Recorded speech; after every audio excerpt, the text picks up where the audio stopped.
porque si bien es cierto, en el pasado ha sido punto de análisis y discusión que hemos tenido con ustedes, sin duda alguna ahora es más todavía el énfasis que se le está dando, precisamente cuando ya Naciones Unidas declara de que y convierte o revierte o le da otro tono ya, a otro calificativo a esto, que ya no es un calentamiento global el que está experimentando el mundo, sino que es una ebullición global. Correcto.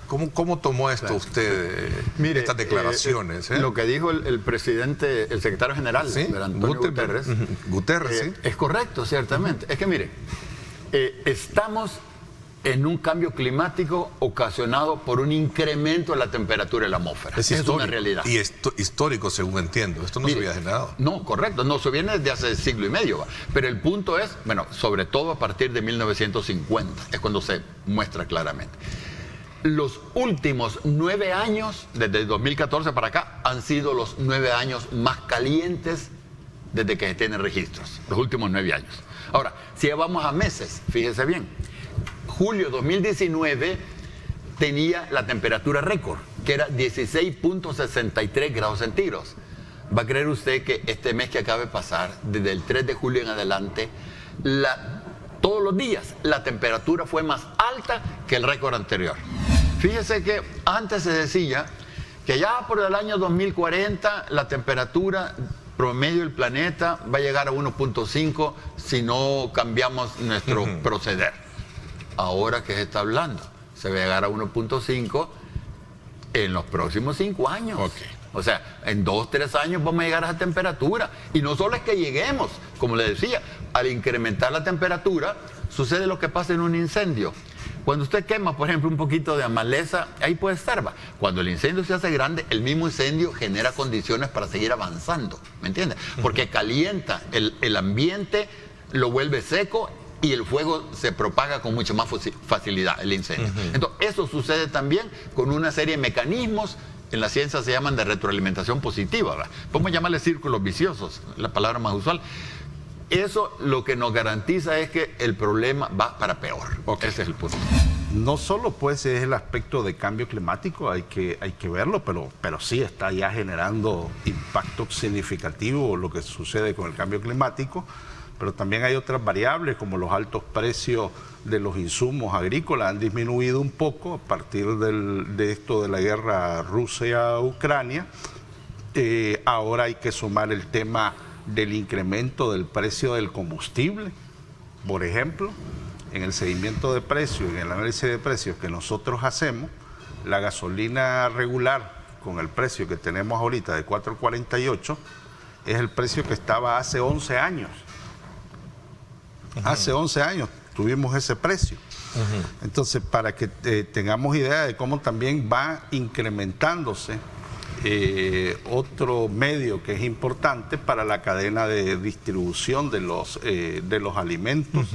Entonces, sí estamos teniendo impactos fuertes, impactos significativos, y sobre todo ese impacto significativo se traslada directamente a los precios de la canasta básica alimentaria. Cuando esta escasea. Estamos viviendo un momento crucial desde el punto de vista de que a la hora de poder establecer que cada país cierre sus fronteras para cuidar de su seguridad alimentaria, ya es momento de también, como me decía el agricultor ayer, el dirigente de los agricultores, es momento de pensar en una política nacional. No, ciertamente. Agrícola. Sí. No, claro. Un plan nacional agrícola. No, por supuesto. Y yo le preguntaba que si habría, y me dice él no que, hay. Que no lo ven. No. Sí, y es que mire, además del problema climático, como está señalando Danilo, hay toda una serie de acciones económicas, sociales y políticas que no son adecuadas y a veces que no existen. Sí. Ese es el punto. Y otra cosa, mire, no es solo que estemos en un problema, es que estamos en un proceso de incremento de ese problema. Sí. Con el agravante, Neto, que hemos visto como un crecimiento lineal de los problemas. Hay peligro que de pronto haya un salto brusco, porque la naturaleza nos está demostrando la posibilidad de cambios bruscos. Y hay otra cosa además. Estamos hablando de cambio climático. Mire, Neto, el cambio climático no está solo. La pérdida de la biodiversidad Es otro problema gravísimo. Para que haya producción, el ecosistema tiene que ser adecuado, tiene que estar funcionando bien. ¿Y sabe qué está pasando? Mire, desde 1970 hasta el 2018, un poco menos de medio siglo casi, óigame bien, el 69% de la abundancia de vida silvestre se perdió. Cuando le digo vida silvestre me refiero a mamíferos, aves, reptiles, anfibios y peces. 69% se perdió. En medio siglo, casi el 70% de la vida, de la abundancia, se ha perdido. ¿Cómo puede funcionar así el ecosistema? Pues en América Latina, ¿sabe cuánto llega la cifra? 94%. Ahí está en la internet, pueden buscarse los documentos. Eso que nos está vaticinando. Vamos en camino de nuestra propia destrucción. Con el tema de qué es lo que se está haciendo, qué es lo que no hay en el país, pues yo no sé si llamarle política, estrategia, plan, hoja de ruta, como quiera llamársele. Corrupción. El tema es que sí está haciendo falta pues una visión que dé respuesta a la situación del sistema alimentario. Y hablo del sistema alimentario porque es un concepto que ya está reconocido en el marco del sistema de Naciones Unidas desde la FAO. El gobierno, de hecho, tiene una hoja de ruta de su sistema alimentario. Entonces, si la vemos desde la perspectiva del lado de los productores o la producción nacional, estamos viendo impacto de cambio climático. ¿Qué se está haciendo, por tanto, para mitigar o enfrentar el tema de cambio climático? Esa es una buena pregunta que hay que hacerse, o las autoridades deben de dar respuesta a eso. El Ministerio de Agricultura, por ejemplo.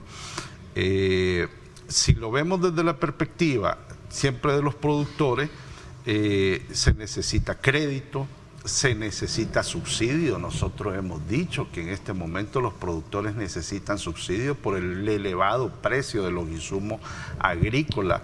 Precisamente por ese elevado precio, los productores dejaron de producir aproximadamente esos 3 millones de quintales que he mencionado en materia de cereales. Pero ahora vámonos al lado de los consumidores. Y desde el lado de los consumidores, en ese sistema alimentario, lo que estamos observando es el problema de acceso económico de los alimentos. El salario, columna izquierda, salario mínimo comercio con descuento de ley, $327.59. El costo de la CBA urbana, que lo acabo de mostrar, es $250.76, y los servicios públicos $84.12, que lo hemos metido en este análisis de acuerdo a los datos proporcionados por la encuesta de hogares de propósitos múltiples. Ese trabajador o trabajadora que gana $327.59 necesita, para pagar la CBA y los servicios públicos, $7.29 a fines de mes. Y en el caso agropecuario, que es la siguiente columna amarilla, 218.52, que es su salario, 188 el costo de la canasta básica más de los servicios públicos, necesita $54.49. Dicho en otros términos, el dinero no está alcanzando para satisfacer adecuadamente las calidades nutricionales alimentarias que necesita en este momento la población. Y nosotros hemos dicho y hemos señalado que, si bien es cierto, la inflación de carácter nacional ha bajado, estamos en 3.8 de los 238 productos que se miden a través del índice de precios al consumidor.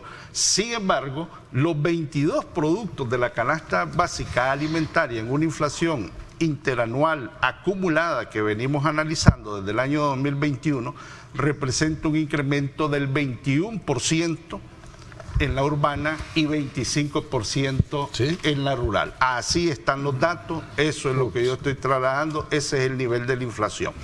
No podemos seguir consumiendo petróleo, así de claro. Sí. Eso para salvar la humanidad, no para salvar solo el frijol. 26 centavos nos acaba de subir. Es que mire, para mediados de siglo ya no deberíamos estar consumiendo petróleo, hay que buscar otras formas. El caso de los alimentos, mire, deberíamos estar produciendo los alimentos en forma agroecológica. Sí. Así era hace un siglo. ¿verdad? Yo no entiendo cómo cada año hay que estarle suministrando semillas y pesticidas a los agricultores. Deberíamos de generar capacidad en los agricultores para que produzcan su propia semilla, para que guarden su propia semilla. Nosotros hemos hablado de la necesidad de establecer santuarios de semillas. Sí. Otros le llaman bancos de semillas, ¿verdad? Santuarios de semillas, ¿verdad? Y por supuesto reserva estratégica de granos básicos para comenzar. Lo que era el IRA, y no solo a nivel central, a nivel municipal, deberíamos tener todo eso, ¿verdad? Pero debemos entender que no podemos seguir dependiendo de los combustibles fósiles cuando ellos son la causa inmediata de el incremento de temperatura. Esta situación de altas temperaturas, de calor, no puede en algún momento, creen ustedes, lograr tocar la sensibilidad o motivar a sectores que tienen que ver mucho para cambiar patrones como lo que estamos hablando. Este es un patrón más de todo el universo. No, correcto. De situaciones que tienen que ver con el tema climático, ¿no? Debería, pero fíjese con esta discusión del plástico, por ejemplo. ¿Qué dijo el señor ministro del Ambiente? Él dijo, no se puede detener el desarrollo. Yo entiendo que eso lo diga el ministro de Economía o ministro de Industria y Comercio. ¿Qué debe decir un ministro del Ambiente? No se puede seguir destruyendo la naturaleza. Eso debería ser. ¿Me entiendes? Como un jurado, pues. Usted tiene un fiscal que dice una cosa y un defensor que dice otras cosas, y los dos pueden ser abogados honestos y todo, pero son perspectivas distintas. Pero ese es el problema, que no hay conciencia sobre la gravedad ambiental. Ese es el punto. Comencemos un poquito hablando sobre este tema que está relacionado con el sistema de pagos minoristas y que ha sido considerado como uno de los más innovadores en la región. Estamos hablando de Transfer 365. Sí. Cuéntenos un poquito cuál ha sido el comportamiento, porque fue en junio que se acaba de 2021 que se lanzó este mecanismo, ¿no? Casi hace 2 años. Hace 2 años, sí. Que tuvimos el mandato del presidente Nayib Bukele. Fue claro que todas las instituciones del gobierno debían de estar volcadas al servicio de la población y que los servicios que se pusieran a disposición de la población tenían que ser de calidad y de primer nivel. El Banco Central de Reserva históricamente nunca había puesto en las manos de la población un producto hecho por el Banco Central de Reserva. Somos los administradores por ley de los sistemas de pagos de El Salvador y le servíamos perfectamente bien al sistema financiero. Pero la pandemia nos demostró que tenemos que tener instrumentos para poder darle a la población salvadoreña lo que se necesita. A 2 años de haberse implementado Transfer 365, ¿cómo ha sido, digamos, aceptado por la población? Nos complace decir y nos sentimos muy orgullosos como Banco Central de Reserva de que a mediados del año pasado ya éramos el sistema más utilizado por la población salvadoreña. Somos actualmente el sistema de transferencias bancarias preferido por los salvadoreños, el más usado y el que ha transferido a la población salvadoreña más de 21 mil millones de dólares y en operaciones más de 18 millones de operaciones. Por minuto se realizan en El Salvador 32 operaciones de transferencias interbancarias. Los salvadoreños ya no tienen que salir de su casa, pedir permiso en su oficina para poder realizar un pago o para poder tener dinero. 41.9 millones, casi 42 millones de dólares que se ha ahorrado, digamos, la población en ese sentido. Exactamente. Ya no necesitan salir de su casa, ya no necesitan pedir permiso en su trabajo, pueden realizar pagos de alquileres, pagos de préstamos, tarjetas de crédito, colegios, transferencias, pagos de cualquier tipo de deudas a través del Transfer 365, 24 horas del día. ¿Fácil de utilizar? Súper fácil, usted solo necesita... Digamos técnicamente para alguien que... Usted solo necesita el nombre, el tipo de cuenta, el banco en el que está y el número de cuenta y listo. ¿Y a quién le va a hacer la transferencia? Sí, exactamente. Usted solo le tiene que pedir el nombre, el banco, el tipo de cuenta, si es corriente o de ahorros, y el número de cuenta. Y con eso usted le puede mandar, y no importa en qué sociedad de ahorro y crédito, en qué banco cooperativo o en qué banco esté. Nosotros tenemos las 25 instituciones participantes del sistema financiero, todas están dentro del Transfer 365. No se necesita ya salir y hacer una larga cola en un banco, llegar al tráfico para poder llegar a la agencia bancaria, hacer cola o ir a un cajero para sacar dinero y entregárselo a alguien más. Solo basta tener una cuenta bancaria y utilizar el Transfer 365. Cuénteme sobre los niveles de seguridad. El Banco Central de Reserva. De los grandes, a veces, temores o dudas que tenemos, ¿verdad? Sí, claro.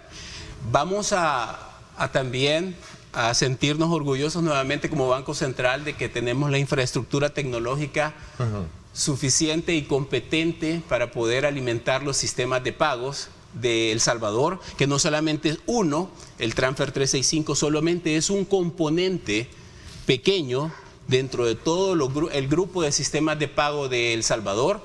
El Banco Central es el administrador del sistema de liquidación bruta en tiempo real, el LBTR, que es el sistema que utilizan todos los países para poder hacer funcionar al sistema financiero de cada país. El banco también lo administra, el Banco Central de Reserva. Y el Transfer 365 es un pequeño componente, pero que está montado sobre esa gran infraestructura tecnológica a la cual le hemos invertido en estos 4 años, Ernesto, más de $20 millones entre infraestructura, aplicaciones y también ciberseguridad, que es importantísima. Ok, interesante porque la visión va más allá de implementarlo para ejecutar este modelo de, digamos, como de servicio para los salvadoreños, pero también se amplía a manera regional, entiendo. Sí. ¿No? Cuéntenos un poco esto. Tras el éxito que hemos tenido con el Transfer 365 para pagos minoristas, el Transfer 365 Business, que lo acabamos de ver, que es para empresas,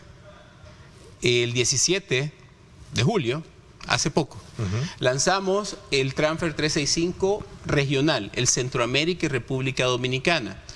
¿Qué es esa plataforma? También es una plataforma hecha en el Banco Central de Reserva con la capacidad de poder hacer transferencias a los países de Centroamérica, Guatemala, Honduras, Nicaragua, Costa Rica, República Dominicana, inclusive El Salvador.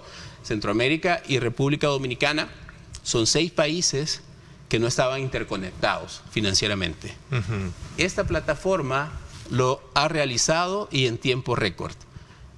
Tenemos una plataforma de las más robustas de la región, que dentro de ellas se complementan 79 instituciones. De esas 79 instituciones son 6 bancos centrales los que operativizan esta plataforma.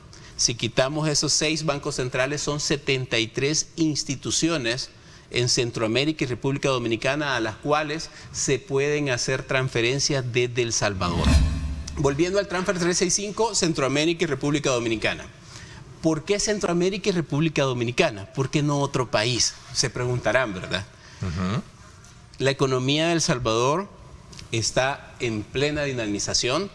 Tenemos que apoyar a la economía salvadoreña y precisamente Centroamérica y República Dominicana son nuestros principales socios comerciales. El año pasado y ahora la tendencia es la misma. Y por décadas fue Estados Unidos. Por décadas El Salvador, sus exportaciones tenían como principal destino Estados Unidos. La pandemia, el 2020, marcó una diferencia. El contenedor, el flete marítimo de contenedor, aumentó de $1,000, de 900 a $1,000 a $15,000 por la crisis de contenedores. Eso obligó a las empresas a buscar distancias más cortas para poder vender sus productos. Y ahí fue donde Centroamérica inició sus operaciones. Centroamérica y República Dominicana aumentó su valor. El 46.8% de las exportaciones, 46.8% del total de las exportaciones de este año tienen como destino final Centroamérica y República Dominicana. Estados Unidos un 36.7% y el resto del mundo un 16.5%. Veamos el tema de la firma electrónica, ¿no? Sí. Que es otra herramienta con mecanismos bien importantes. Este es otro gran paso, otro producto que el Banco Central de la Reserva lanzó el día 24 de julio, hace poco, muy poco. La firma electrónica es un hito y es una gran herramienta en el proceso de innovación y digitalización de un país. En El Salvador solo existen 3 instituciones, 2 privadas y una pública, autorizadas para emitir una firma electrónica. Pero ¿qué es la firma electrónica? Es principalmente un certificado que se le incrusta a un documento digital, pero que tiene la validez como que si se firmara autógrafamente. Puede valer exactamente lo mismo como lo que vale una firma autógrafa. ¿Es una firma, una imagen de una firma? No, no es mi firma en una imagen. Eso hay que declararlo, no es mi firma en una imagen. Es un código. Es un código. ¿Quién puede obtener, digamos, la firma electrónica? Pueden obtener todos los salvadoreños que necesiten, las empresas, tanto personas naturales como personas jurídicas, profesionales, absolutamente todos los salvadoreños pueden obtener su firma electrónica. Y nos enorgullece también poder decirle a la población salvadoreña que el Banco Central de Reserva es el único proveedor del sector público que ofrece la firma electrónica certificada, pero además es el que da el precio más barato de El Salvador y el de la región. Ok, ahí tenemos el modelo, Sí. creo que este, ¿no? Ese es un modelo, esa es la firma, exactamente. Esa es una firma electrónica certificada. Ahí se ha implementado a través de Adobe, es el programa que lo ha incrustado a la firma. Esa es una firma electrónica. Pero ¿cómo sé yo que es una firma electrónica certificada? Clic derecho sobre la firma y ahí le dice firma electrónica certificada por el Banco Central de Reserva. Para obtenerla es muy sencillo, no es necesario ni de salir de su casa, no es necesario salir de su oficina. Contamos con el novedoso servicio de que se puede hacer completamente en línea. Inversionistas extranjeros están viendo en el país un país de oportunidades con seguridad para poder invertir. Hemos tenido ese crecimiento entonces comparativo con el año pasado. En el primer trimestre de este 2023 hemos tenido un flujo neto de 142 millones de dólares de inversión extranjera directa, es decir, dinero que viene de fuera del país que se inyecta ¿Y directamente a qué rubro? Reinversión de utilidades, instrumentos de deuda y aportes de capital. ¿Qué significa? Te aporto más capital, las utilidades que las reinvierto para poder expandir el negocio, porque la seguridad del país y el clima de negocios en el país está mejorando. Esa es la inversión extranjera directa.